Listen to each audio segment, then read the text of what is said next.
Assalamualaikum warahmatullahi wabarakatuh.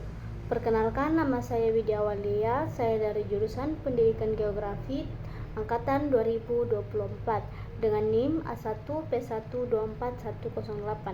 Di sini saya akan menjelaskan hasil PowerPoint saya. Pertama yaitu faktor bentuk lahan.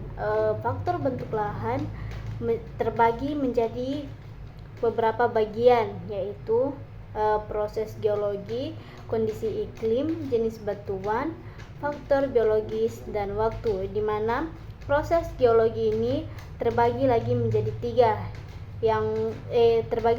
tiga seperti tektonik, vulkanik, dan erosi dan deposisi, di mana tektonik ini merupakan pergerakan lempeng, vulkanik yaitu menghasilkan bentuk lahan seperti dataran lava, dan ketiga yaitu erosi dan deposisi, di mana erosi dan deposisi ini merupakan proses pengikisan. Faktor bentuk lahan. Faktor bentuk lahan terbagi menjadi beberapa bagian, yaitu proses geologi, kondisi iklim, jenis batuan, faktor biologis, dan waktu. Di mana proses geologi ini terbagi menjadi tiga, yaitu tektonik, vulkanik, erosi, dan deposisi, di mana tektonik ini membentuk pegunungan dan lembah, vulkanik menghasilkan bentuk lahan seperti Gunung Merapi, dan erosi dan deposisi, di mana proses ini mengikis dan memindahkan material membentuk berbagai bentukan seperti lembah dan delta. Adapun faktor iklimnya, yaitu kondisi iklim berpengaruh besar terhadap jenis dan kecepatan proses geomorfologi, misalnya curah hujan.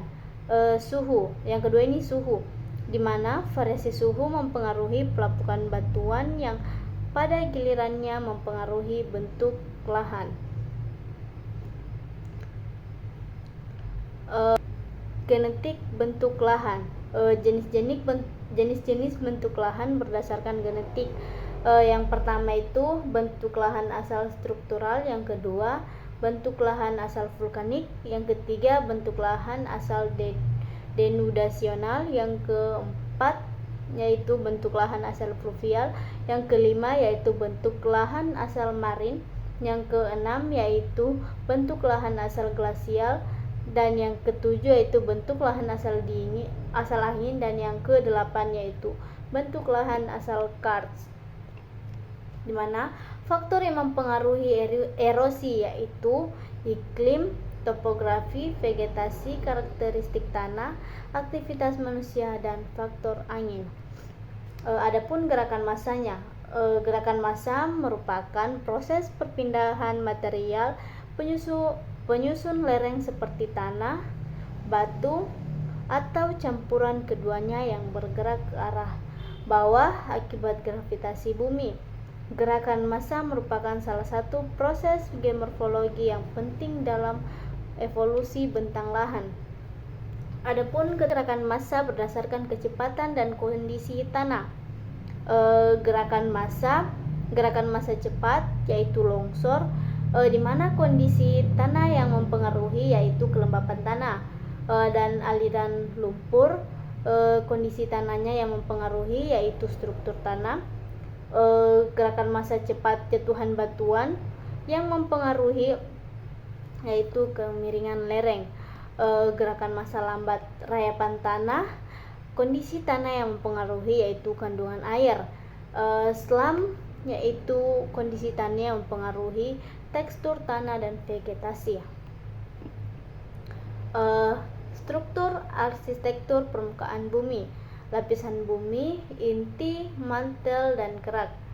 Bentuk lahan, bentuk vulkanik, bentuk erosional, dan bentuk deposisional. Struktur arsitektur permukaan bumi. Yang pertama, pengaruh iklim. Yang kedua yaitu struktur bangunan, beban hidup, beban mati, beban lingkungan. Dan yang ketiga yaitu interaksi antara alam dan manusia.